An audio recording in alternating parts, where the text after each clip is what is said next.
오늘은 마태복음 강의 제53번째 시간으로 무리들을 불쌍히 여기시는 주님.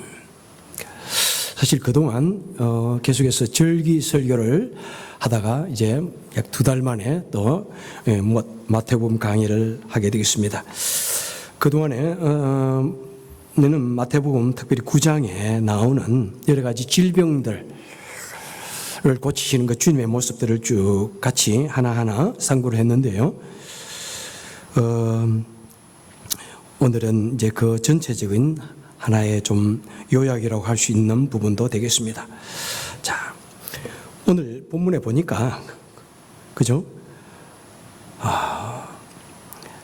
예수께서 모든 도시와 마을에 두루 다니사 그들의 회당에서 가르치시며 천국 복음을 전파하시며 모든 병과 모든 약한 것을 고치시느니라 하면서 우리 주님의 사역에 대해서 요약을 해주고 있습니다. 자, 이것을 그래서 우리는 예수님의 3대 사역이다 하고 말씀합니다. 자, 예수님의 3대 사역 처음 무엇입니까? 회당에서 가르치시는 사역, 한 단어로 한다면 교육, 티칭이라고 할 수 있습니다. 이것은 주로 좀 한정적인 사람들을 모아놓고 하는 것을 이끌어서 교육이라고 할 수 있습니다. 예수님께서는 제자들과 더불어서 같이 숙식하시면서 그들에게 교육을 하셨습니다. 제자의 삶은 어떻게 살아야 하는지, 천국 시민은 어떻게 살아야 하는지 여러 가지에 대해서 제자도를 친히 보여주시고 저들을 교육시키셨습니다. 그리고 두 번째는 무엇입니까? 천국 복음을 전파하시며, 이것은 한 단어로 하면 무엇일까요? 설교입니다. 예수님께서는 강가에서, 산에서 수많은 무리들을 모아놓고 수많은 사람들 앞에서 천국 복음을 전파하시고 우리가 하나님의 백성이라면 어떻게 살아야 하는지에 대해서 설교하셨습니다. 그리고 세 번째는 무엇입니까? 모든 병과 모든 약한 것을 고치시느니라. 한마디로 한다면 치유사적 힐링 미니스트리입니다. 우리 예수님께서는 모든 질병을 고치셨습니다. 모든 약한 것, 불완전한 것을 이렇게 고쳐주셨습니다. 자, 우리 9장에서만 해도 여러 가지 병들이 나왔지 않습니까? 중풍병, 혈루병, 또 죽은 자를 살리시고 맹인을 치유하시고 귀신 들린 자를 치유하신 그런 모습들에 대해서 하나씩 나누었는데요. 자, 예수님의 치유를 약간 좀 대별을 해본다면은 여러 가지 상징적인 의미도 상당히 많이 있습니다. 자, 중풍병 그리고 문둥병, 이것은 무엇을 상징합니까? 이것은 저주를 상징합니다. 그래서 문둥병이 걸렸으면은 저주받았다 그러면서 모든 사람들이 멀리하는 것. 그래서 예수님께서 그런 병을 치유하시는 것은 뭐냐면은 사람들을 저주로부터 완전히 해방시키는 그런 모습을 보여주시기 원하는 의미도 있는 것입니다. 그 다음에 죽은 자를 살리신 사건들이 몇 번 나옵니다. 이것은 무슨 의미입니까? 우리 예수님께서는 이 땅에 오셔서 죽음의 권세를 깨트리시는 것. 그래서 하나님을 믿는 사람들, 예수님을 믿는 자들은 죽음을 보지 아니하고 영원한 생명에 들어가는 것을 우리에게 말씀해 주고 있습니다. 그리고 또 맹인의 눈을 뜨게 해준다고 했는데 또 귀먹은 사람도 치유해 주시고 안전병이를 치유해 주시는 그런 모습들이 성경에 나옵니다.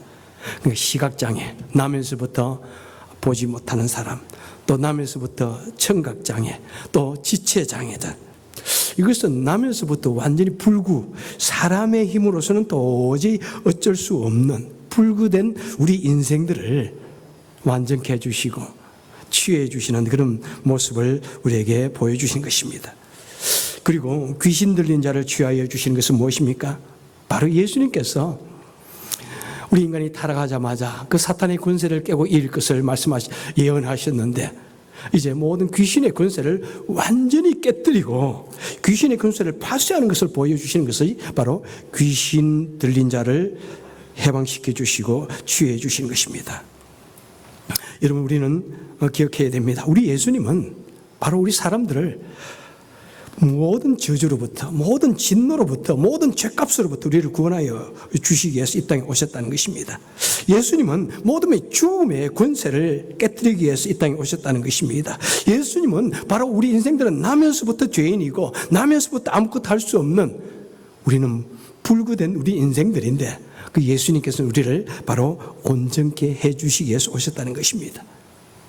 그리고 이 세상은 타락으로 말미암아 공중 권세자 잡은 그 사단의 그런 권세 속에 놓여 있었는데, 그런데 예수님께서 그 사단의 권세를 완전히 깨뜨리심으로 말미암아 누구든지 예수를 믿는 자는 그 예수님의 품 안에서, 예수님의 우산 아래에서 사탄은 예수의 이름만 들어도 무서워 떨며 도망갈 수밖에 없는 그런 예수 그리스도의 그 권세, 하나님의 나라는 예수의 권세 속에 놓여 있는 그 놀라운 사건을 우리에게 보여주신 것입니다.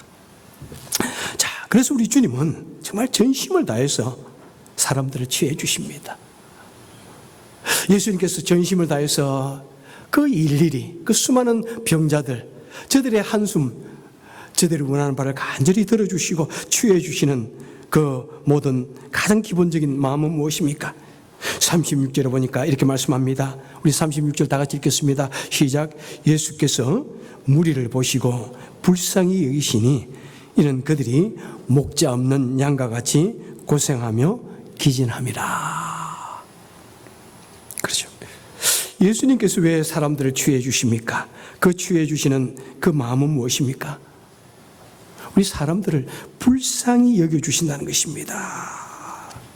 여러분, 예수님께서 우리 사람들을 바라보는 마음이 참 인생들을 볼 때 너무나 안 됐구나, 너무나 불쌍하게, 안타깝게 긍휼의 눈으로, 연민의 눈으로 우리를 바라보신다는 것입니다. 이것이 예수님의 마음입니다. 여러분, 이 마음은 이미, 우리는 구약 생각하면 하나님은 진노의 하나님 이렇게 생각을 하지만 이미 구약에서도 우리 하나님께서는 그의 백성들을 바라보시는 마음이 뭐냐면은 사랑과 긍휼과 연민의 눈으로 바라보십니다. 시편 103편에 보면 이렇게 말씀합니다. 아비가 자식을 불쌍히 여긴 같이 여호와께서 자기를 경외하는 자를 불쌍히 여기시나니 이는 제가 우리의 체질을 아시며 우리가 진토임을 기억하심이로다. 여러분, 하나님께서 우리를 어떤 눈으로 바라보신다고요?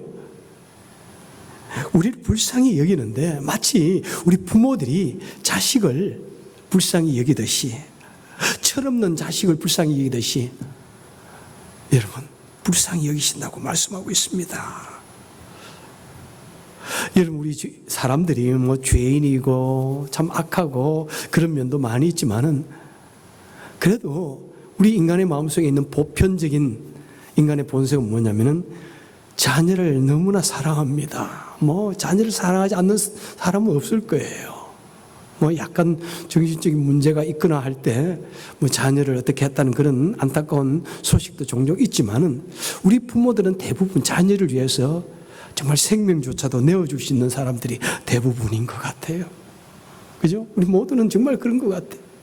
아무리 그래도 자녀를 위해서는 죽음도 두렵지 않습니다. 불에도 뛰어들 정도로 우리는 태어나면서부터, 그죠? 자녀를 끔찍이 사랑하는 부모 모성 본능이 있습니다. 그런 것을 통해서 하나님께서는 생명을 이어가시고요, 그죠? 모든 동물들에도 그것을 넣어주셨습니다. 우리 부모들은 자녀를 위해서 모든 것을 다 희생해도 아깝지 않습니다.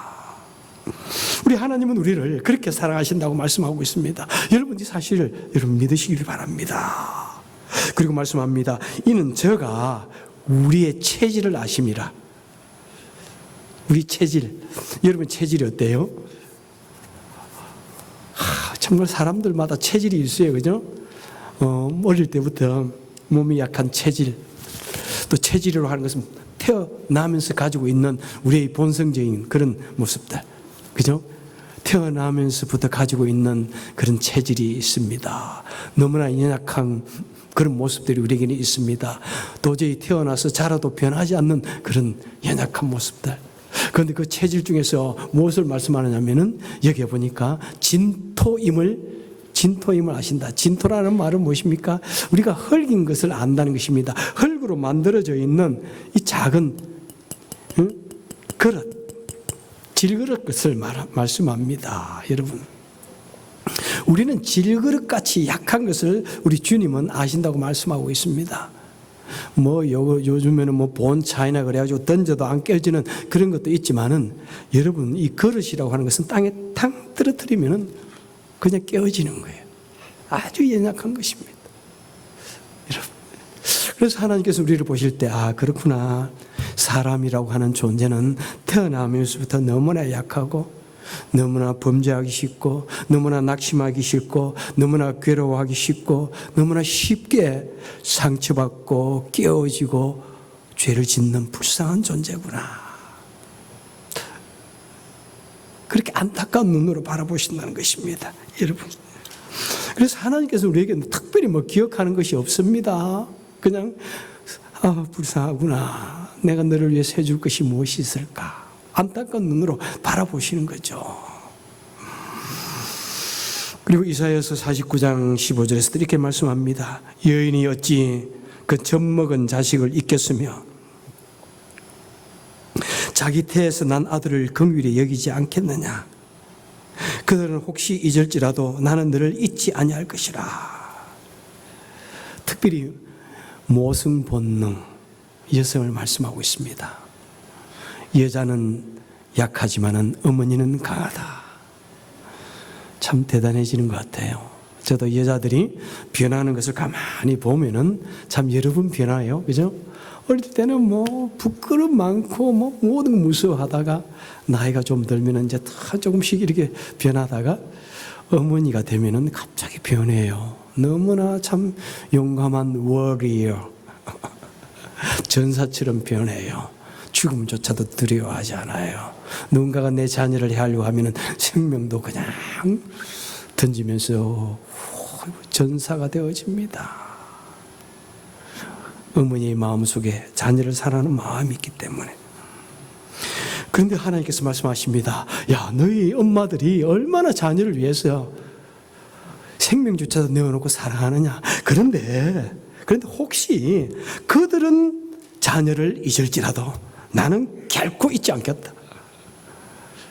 얼마나 참 여러분 우리에게 하나님의 사랑을 강하게 표현하고 있는지 몰라요. 여러분, 이것보다도 하나님께서 우리를 사랑하시고 긍휼히 여기는 그런 표현이 어디 있을까요? 여러분, 부모가 자식을 사랑하는 것도 끔찍한데 하나님은 그런데 사람은 혹시 그래도 나는 너희들 잊지 않겠다. 사랑하겠다. 불쌍히 여기겠다. 이렇게 말씀하고 있습니다. 우리 예수님은 말이죠. 참 공생의 사역 동안 얼마나 사람들을 참 불쌍히 여기시고 사랑하셨는지 모릅니다. 여러 번 말씀하셨는데요. 제가 몇 번만 말씀해 드리면은 마태복음 15장에 예수께서 제자들을 불러 이르시되 내가 무리를 불쌍히 여기노라. 오늘 본문에서도 무리를 불쌍히 여기신다고 그랬는데, 그죠? 예수님께서 무리를 불쌍히 여기노라. 마태복음 20장에서는 예수께서 맹인들을 보시고 불쌍히 여기사 그들의 눈을 만지시며, 이 만짐은 사랑의 표현입니다. 예수님께서 그들이 너무 안타까워가지고 그냥 이래가지고 그냥 눈만 뜨게 해줄 수 없었던 것입니다. 그들의 눈을 만지시며 그들의 마음도 치료하시고 그들을 사랑으로 만져주시며 그들의 눈을 뜨게 해주시는 것입니다. 누가복음 7장 13절에 보니까 주께서 과부를 보시고 나 인생 과부, 죽은 아들 때문에 슬피 우는 과부를 보시고 불쌍히 여기사 울지 말라 하시면서 그를 다시 살려놓으신 것을 보게 됩니다. 요한복음 11장 33절에 보니까 예수께서 죽은 나사로를 보시고 그 누이 마리아와 마르다가 우는 것을 보시고 심령의 비통이 여기사 불쌍히 여겨 나사로야 나오너라. 죽음 속에서, 그 절망 속에서, 어둠 속에서 하나님의 사랑의 음성, 긍휼을 베푸시는 주님의 음성, 그 음성을 듣고 그 어둠 속에서 나오는 나사로의 모습. 여러분, 주님은 우리를 이렇게 불쌍히 여기신다는 것입니다.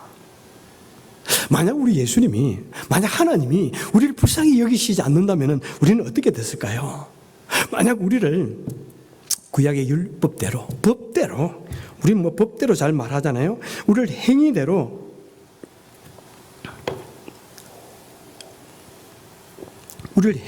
판결하셨으면 우리는 어떻게 될까요? 로마서 3장 23절에서 말씀합니다. 모든 사람이 죄를 범하였음에 하나님의 영광에 이르지 못하더니, 모든 사람이 죄를 지었기 때문에 누구도 우리는 하나님의 은총을 받을 자가 없고, 그 하나님께서 베풀어 주시는 그 놀라운 영광에, 하나님의 그 수준에 이를 수가 없다고 말씀하고 있습니다. 로마서 5장 12절에서 말씀하십니다. 그러므로 한 사람이 죄를 범하였음에 죄가 세상에 들어오고 죄로 말미암아 사망이 왔느니라. 우리 인생들은 우리 죄값으로 말미암아 죽을 수밖에 없는, 어떤 의미에서 완전히 죽었던 우리 인생들입니다. 우리는 우리 죄값으로 죽을 수밖에 없는 우리 인생들입니다. 그래서 구약에 그런 사건들이 몇 번 나오지 않습니까?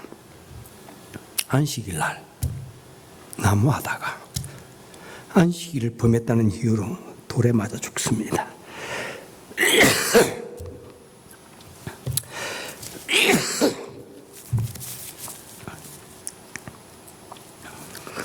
아간이 도적질했다는 이유로 돌에 맞아 죽습니다. 아나니아 삽비라가 거짓말을 했다는 이유로 죽습니다. 이것이 우리의 본래적인 모습입니다. 여러분, 우리가 우리의 죄악으로 말미암아 죽을 수밖에 없는 것이 우리의 인생들입니다. 여러분, 만약 우리가 우리 죄값으로 우리가 당해야 했다면 아마 가장 먼저 하나님의 진노 속에 죽어야 할 인생이 여기 서 있는 강목사입니다.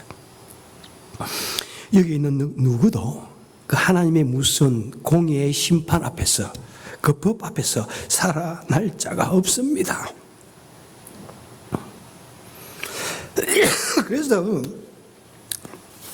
예수님께서는 우리를 너무나 불쌍히 여기시는 거예요. 내가 저 인생들을 어떻게 하면 좋을까?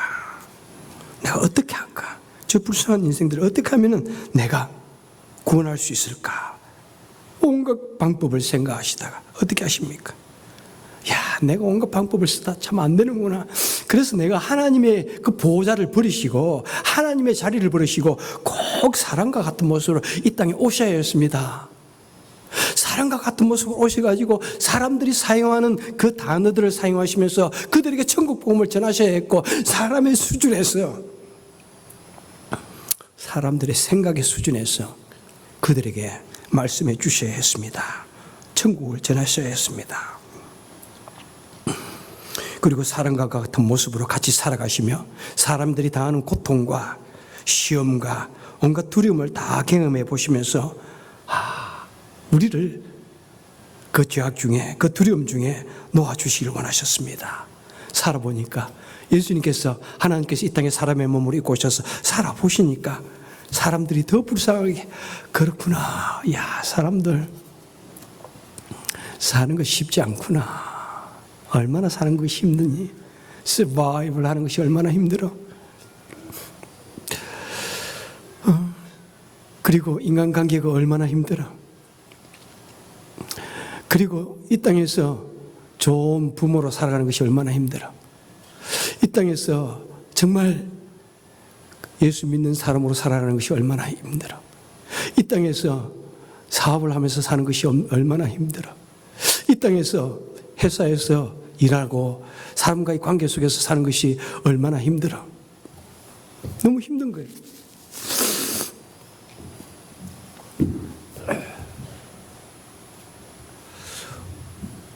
교회를 섬기고 교회에 어떤 직분을 맡고 살아가는 것이 얼마나 힘든가. 여러분, 그런 것을 사실 우리 주님께서 다 경험하기 위해서 이 땅에 오신 거예요. 내가 사랑하는 사람들로부터 배신을 당하는 것이 얼마나 힘든가. 죽음의 두려움이 얼마나 힘든지 그 죽음 중에서도 가장 두려움을 경험해 보시기 위해서 이 땅에 오신 거예요. 그래서 우리를 보시고 우리에게 긍휼을 베푸시길 원합니다. 연민을 느끼시고 공감하시고 우리를 구해 주시기 원하시는 것입니다. 그래서 자신을 그 온갖 고난 중에 내어주시고 십자가에 자신의 생명을 달리게 하여 주셔서 우리를 구원해 주시기를 조금도 마다하지 않으셨습니다. 여러분, 그래서 우리 주님께서 말씀하십니다. 내가 여러분의 모든 고통을 다 당해보았다. 그래서 히브리서에서 제가 자주 사용하는 단어, 내가 체휼해보았다. 너희 모든 고통을 다 체휼해보았다. 그래서 내가 너희를 도울 수 있고 너희 기도를 들어주겠다. 이렇게 약속하신 것처럼 주님께서 우리 모든 고통을 다 당해보셨고 그 다음에 아시고 그래서 불쌍히 여기셔서 우리가 한숨 내쉴 때, 우리가 고통으로 기도 드릴 때 우리 주님께서 그것을 외면하지 않으신다는 것입니다. 한없이 안타까워하시고 우리를 도와주시고 우리에게 은혜를 베풀어 주시고 우리를 안아주시는 것입니다. 여러분들이요, 우리는 태어날 때부터 죄악된 존재입니다. 불가능한 존재입니다. 어둠의 존재요, 멸망의 존재였습니다. 하지만 우리 주님께서 우리를 불쌍히 여기심으로 말미암아 우리는 예수 그리스도로 말미암아 구원함을 입었습니다. 하나님의 자녀가 되었습니다. 하나님의 백성이 되었습니다. 구원 입은 백성이 되었습니다. 영원한 나라에 대한 소망으로 살아갈 수 있는 축복된 사람이 되었습니다. 가장 불쌍했던 우리 인생들이 예수 그리스도로 말미암아 가장 영광된 그런 존재가 되어졌던 것입니다. 가장 귀중한 존재, 그 마음에 하늘을 소유한 존재, 영혼을 소유한 존재, 하나님의 아들을 소유한 그런 복된 존재가 되어진 것입니다. 여러분, 이 세상에서 참으로 불쌍한 존재는 누구일까요? 하나님을 알지 못하는 사람입니다. 예수 그리스도를 그 마음에 모시지 못한 사람이에요. 여러분, 아셔야 됩니다. 그래서 주님께서는 우리를 향하여 말씀하십니다. 오늘 본문 37절에 보니까 제자들에게 이르시되 추수할 것은 많되 일꾼이 적으니 그러므로 추수하는 주인에게 청하여 출수한 일꾼들을 보내주소서 하라 하시니라. 그의 백성들을, 그의 제자들을 긍휼의 눈으로 바라보시면서 갑자기 말씀하십니다. 추수 이야기를 해요. 그리고 너희들은 출수할 일꾼을 보내주소서 하라. 추수할 곡식들이 많다. 갑자기 농사 짓는 이야기를 하십니다. 자, 여기서 추수해야 할 곡식이라는 것은 무엇입니까? 구원받아야 할 백성들을 말합니다. 여러분들이요, 이 추수를 하지 않고 그냥 그대로 버려두면 어떻게 됩니까? 그냥 땅에 썩어서 그냥 땅에 버려집니다. 그런데 주인이 농사를 하는 것은 무엇입니까? 그 추수꿀을 거둬 들여가지고 내 곳간에 들여가지고 우리 삶을 위해서 하는 거예요. 그죠? 그런데 우리 주위에 많은 옥수수 밭이 있잖아요. 기계가 와가지고 추수수 따가지만은 어떤 부분들은 그냥 추수되지 않고 땅에 버려집니다. 그냥 땅에 버려져요. 그럼 그냥 그대로 썩거나 없어지고 말죠. 그것을 말씀합니다. 지금 많은 곡식들이 있는데 그것을 거두어들여야 된다. 그런데 일꾼이 없다. 그 일꾼은 우리 예수 믿는 사람들을 말씀하는 겁니다. 여러분, 이 세상에 얼마나 구원받아야 할 백성들이 많은지요. 그 다음에 추수되어져서 하나님의 나라에, 하나님의 곡창에 들어가야 할 영혼들이 많은지요. 그런데 추수할 일꾼들이 너무나 적다는 것입니다. 그래서 우리 모두에게 여러분들이요, 이 세상에 구원받지 못한 사람들이 너무 많은데 그들에게 복음을 전하여서 그들로 하여금 예수님을 믿게 만들고 그들로 하여금 하나님 나라의 백성이 되게 하라 하는 것이 바로 이 말씀인 것입니다. 여러분, 성도는 바로 하나님을 모르는 사람들에게 복음을 전하는 일꾼입니다. 추수하는 일꾼입니다. 우리 성도는 주님의 마음을 가지고 이 세상에 구원받지 못한 사람들을 추수하고 복음을 전해야 합니다. 여러분, 특별히 2023년도에는 좀 더 주님의 마음을 닮을 수 있기를 바랍니다. 주님의 마음을 담기를 노력할 수 있기를 바랍니다. 특별히 우리 성도들은 구원받지 못한 사람들을 바라볼 때 정말 연민의 눈으로, 정말 사랑의 눈으로, 긍휼의 눈으로 바라볼 수 있기를 바랍니다. 특별히 믿음이 약한 사람들을 좀 사랑의 마음으로 바라볼 수 있기를 바랍니다. 우리 서로 주님의 마음으로 바라볼 수 있기를 바랍니다. 여러분, 남을 바라볼 때 좀 긍휼의 마음으로 바라보시길 바랍니다. 좀 많은 것을 가진 것 보여요? 그래도 좀 긍휼의 마음으로 가지고 바라보시길 바랍니다. 좀 저 사람 믿음이 좋아 보여요? 좀 더 긍휼의 눈으로 바라보시기 바랍니다. 믿음을 많이 가졌으니까 성도들 앞에서 믿음의 본을 보이기 위해서 얼마나 힘들까 생각해 보십시오. 그러면은 참 긍휼의 눈으로 바라볼 수 있는 거예요. 여러분, 철든 남편은 누구라고 그랬습니까? 철든 아내는 누구라고 그랬습니까? 아내를 바라볼 때 아내 역할을 하는 게 쉽지 않겠다. 긍휼의 눈으로 바라볼 때 그 남편, 철든 남편이에요. 아내가 남편을 바라볼 때 야, 남편 역할을 하는 게 쉽지 않겠어. 이 힘든 세상에서 얼마나 저 어깨에 무거운 짐들이 지어 있을까. 남편을 향하여 불쌍히 여기는 마음이 탁 생기면요, 그 부부의 관계가 달라지는 거예요. 자녀들이 부모를 볼 때 그렇구나, 우리 부모가 저렇게 용감한 척 살아가고 있지만은 얼마나 삶의 무게가 무거울까. 그런 생각이 들면은 우리 자녀들이 철든 거예요, 여러분. 그냥 그래서 나도 어떻게 하면은 그 어깨의 무게를 좀 내가 내려줄까.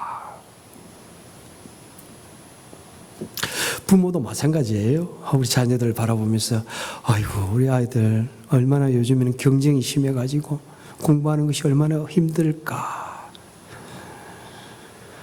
우리 아들이 얼마나 마음에 부담이 많을까.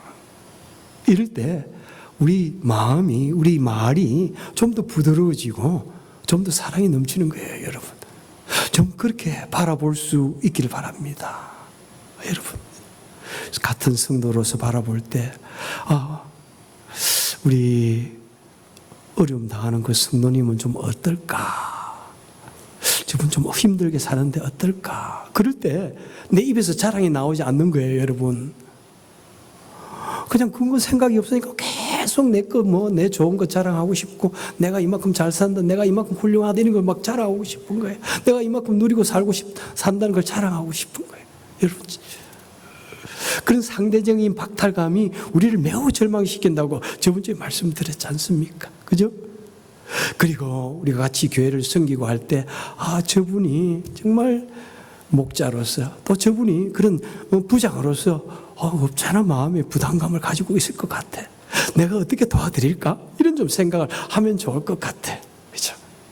장로가 되면, 권사가 되면 얼마나 좋을까가 아니라 얼마나 마음의 무게를 가지고 이 일을 감당해낼까? 존중하는 마음으로.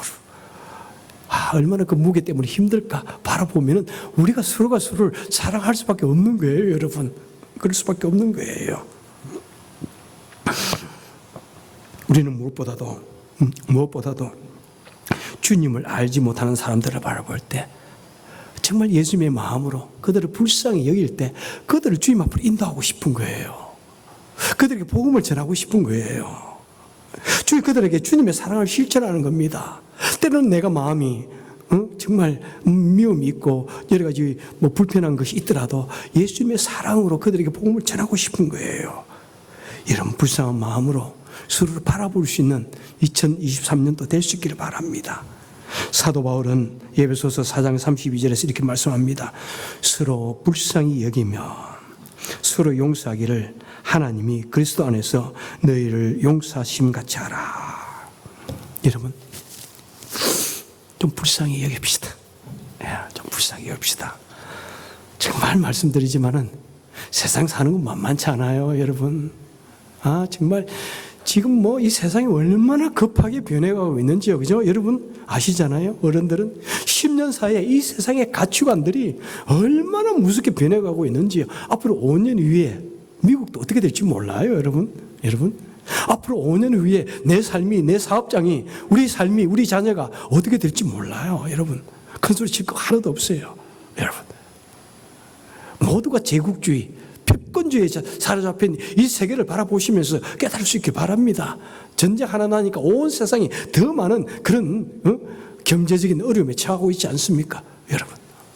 어려울 때 우리는 더욱더 근신하고 더욱더 자신을 돌아보고 기도하고, 지금 이 코비드가 어떻게 끝날지 뭐 암담하지 않습니까, 여러분? 암담하지 않습니까?